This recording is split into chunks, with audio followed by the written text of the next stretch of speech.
the question I was posed with is what is next? And there was a lot of reference here today to the disease model of addiction. I was trained in the disease model, I believe fundamentally in the idea of addiction as a disease. But I also think we do a lot of giving lip service to this, and actually our practices and our attitudes and beliefs and the way we treat clients, patients, individuals is not consistent with the disease model. And I think we need to really check ourselves with that. I'm not a researcher. I'm not a macro planning person. I'm a social worker, boots on the ground, in the trenches with adolescents and young adults for a while. And so what I bring together comes from my beliefs and my passions and what I've witnessed, what I think works and doesn't work. And I was very affirmed today to find out that it actually matches with some of the research and some of the things that other people are doing, because a lot of what I do is sort of intuitive and anecdotal. Okay, so I think it was about 2013 that the DSM gave us a new a definition of addiction. It goes something like this: defined as a chronic relapsing brain disease characterized by compulsive drug seeking and use despite harmful consequences. Okay, we know all that. It's considered a brain disease because it changes, the drugs change the brain and the structure and how it works. My concern about this is, and it's been said several times today in different ways, if we know it's a chronic, never goes away illness, and we know that relapsing is perhaps a dynamic or characteristic of this illness, why do we blame the individual when they relapse? Okay, so that's part of the question. I think even, and I'm glad it was said, even as practitioners, and we feel like we are the less judgmental and the most educated, and yet we still do it. I hear us in our staff meetings, in our conversations, you know, that this judgment, maybe they're not ready, maybe it's so-and-so. My thinking is there is really no such thing as treatment failure. I believe it's a question of whether we have failed to provide the right treatment to the right individual at the right time. And I think when that magic happens, people get sober. Right? I think that helps explain why some people can go to some of the best programs in the country to the tune of many thousands of dollars and still struggle with sobriety, and some, you know, I think if you really want to get sober, you get sober in a paper bag kind of thing. I know that's not entirely true, but, and it's been said, I think we need to look at the individual in their environment and meet a person where they are. And that's a lot of what I base my work on, particularly because I'm introduced to the individual very often at a young age. A person comes in, it's kind of like, we know what you need. We're going to fix this. We're going to get you sober. That may not be the individual's goal, right? Or maybe they're not ready for that. And so we dismiss them as a failure or, again, not being ready. And there must be something wrong with you because you're not fitting the model of the patient that I want. And then when we talk about people become symptomatic, all right? And you know, or they relapse in their illness. Most chronic illnesses, you don't have a one and done kind of thing. You don't just treat it and it's done. You treat it over the course of time, right? And you keep rechecking it. My cholesterol gets checked every year. Blood pressure gets checked periodically. And yet this idea, like you said, we kind of wait until a crisis unfolds and we get in there with the heavy artillery. And then we get angry with the individual that it didn't work. So I like to back it up a little bit and look at the treatment continuum. And when somebody first is introduced to treatment, and I think with young people, most of the time it's not on their own volition, right? When I ask a teenager, why are you here? They say, because they made me. It's that kind of thing. What I think is really exciting, what motivates me, is beginning a conversation at that point in time. Is there anything about your substance use that's problematic for you? What would you like to get out of this? And it may be a different goal than what we had for them or what their parent actually had for them. So we do have to work collaboratively. If your parent says, sorry, no pot while you're living in this house. Well, we've got to find a way to help and accommodate that goal. But I think this idea that if you're a teenage pot smoker, you're going to be an addict, and so we know what you need, is really disrespectful. And I'm going to keep referring to the medical model. If we overtreat someone early in an illness with too much medicine, antibiotics, what do we get? Medication resistance. I think if we overtreat a young person before their head is even able to engage in what's happening, I think we sometimes produce the same treatment resistance. And I've seen that happen sometimes. Now, I got to put a little caveat in there that there are instances, I've got a case I'm wrestling with right now, where the risk factors and the danger and the impact to everybody around them is so great that you just can't wait until a person says, okay, I'm ready now. So there is this time that sometimes we have to do emergency surgery. You know, we have to pull out the big guns and whatever you got to do to get a young person to treatment. But I think there are so many other times that we can approach it in a different way. So going back to the heredity that Daniel Dick was talking about earlier, I think this is fascinating. You know, in the work that I've done over the years, it's such a powerful force, and it's so powerful to help families who feel like they did everything they could possibly do to give their kid a better life, but they didn't consider that the alcoholic grandfather that died 10 years ago might have a bigger influence or just as powerful an influence. And how do we accommodate for that? My thinking is, as with other fields of medicine, I know in my family I had an uncle die of a sudden heart attack in his early 40s. And boy, we all started to go to the library and, you know, what's that about? We all got our cholesterol checked. And since that time, we've all made different lifestyle dietary changes in fear of that could be us, right? So why not, when we know that there's a family history of addiction, why not start early? And some people do this, but clinically and medically, start early. When doctors do their screening for diabetes and heart disease and cancer, are they screening for, is there a substance use disorder in your family? We do it, but if you're in my office, you're already exhibiting symptoms. You're already probably in trouble. But why can't the pediatrician do that? And just start a conversation. And it doesn't mean that the 15-year-old who's doing a little drinking or has experimented with pot needs to be in treatment. At least I don't think they do. But I do think they need to be engaged in an educated conversation where they understand, for you, with your family history and the way you go all out, you might want to consider, right?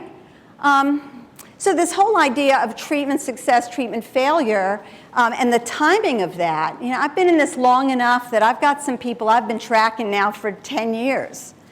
And they come back, you know, you see them at 15 and they're reluctant warriors and you do what you can, and they come back at 18 and they progressed a little bit, and sometimes they come back at 19 or 20 saying, can you help me? I think I need treatment.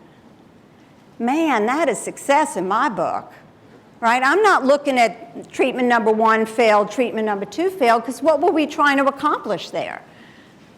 We've accomplished the goal if at 20 or 21 this individual knows they need treatment and they know that there's a place they can go. If it's welcoming enough that they feel that they can be invited back, then I've done my job. Okay, so I think that's sort of a counterintuitive in some ways. I'm not trying to create more clients like, yeah, I'll just see you in a couple of years. But the work I do with parents and the seatbelt sign, fasten your seatbelts, you can encounter turbulence. You know, I'm not trying to be pessimistic, I'm trying to be realistic. If you got a 16-year-old pot smoker, this ain't going away, right? But it doesn't mean he's going to be an addict.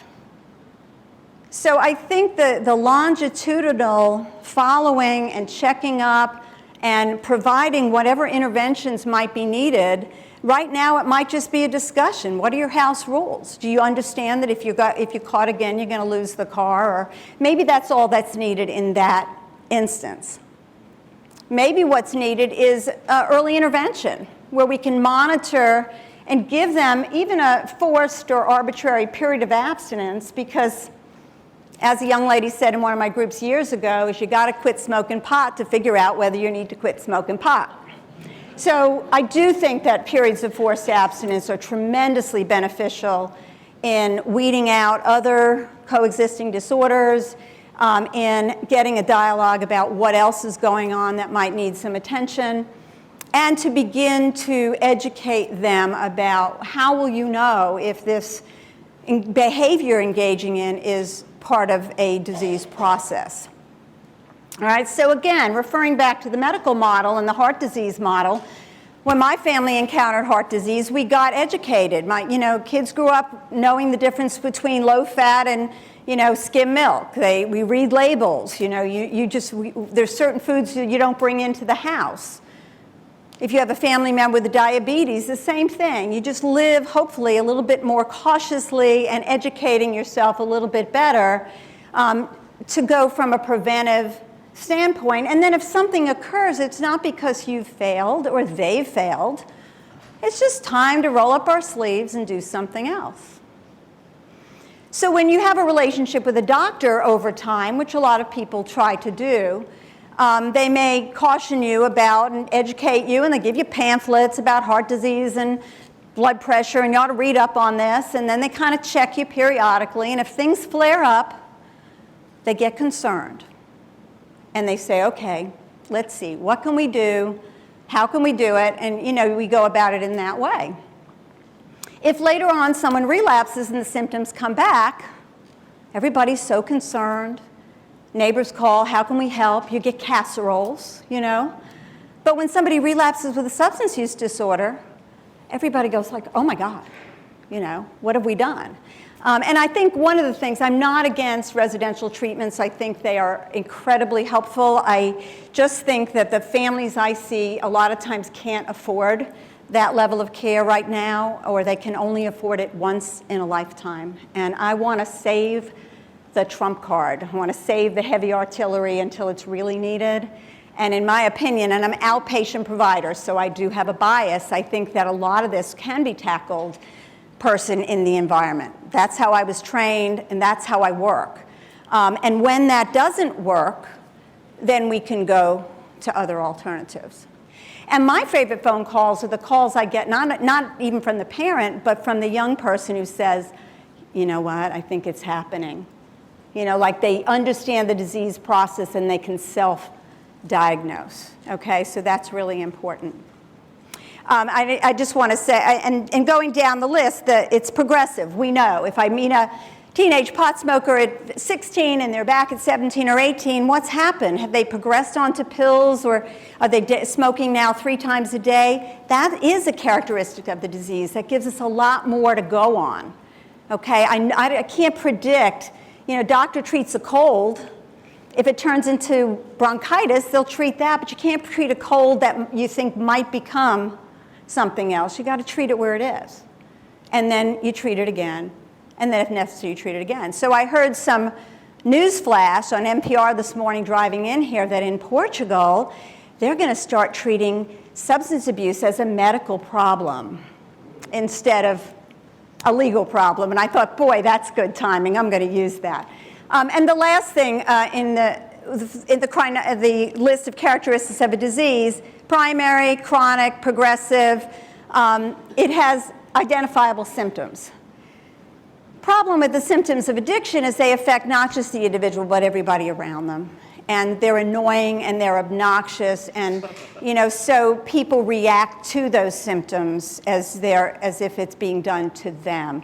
And that's a dynamic that's hard to overcome. And of course, if untreated, it's fatal. All right? So the last thing I want to say, I know I'm short on time, and Danielle and some other people talked about this earlier. Going back to the pre-morbid things, the DSM, a lot of the symptoms of addiction and the ones that we most readily identify are external. They're behavioral. But those of us that have worked in the field a long time, or if you have personal experience with addiction, you know that the most troubling symptoms are internal.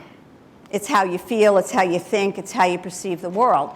So What if you encounter a young person at the age of 9, you go to the doctor because this child is restless and discontented. Or you go to the psychiatrist at 12 because they're experiencing symptoms of anxiety.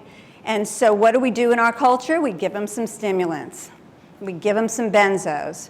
We give them the things to treat that. What is restlessness and discontentment? Isn't that the internal mechanism of addiction? Yeah. Right? So although I do think, and this is the dilemma, and I'll leave you to think about it, ADD is real, anxiety is real, depression is real. Untreated can lead to substance use, self-medication, and problematic, probably dependence.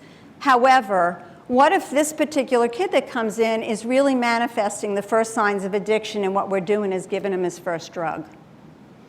And I've heard over the years many kids have said, my first experience with a chemical that lit my brain up and said, wow, this is good stuff, was something that the doctor gave me.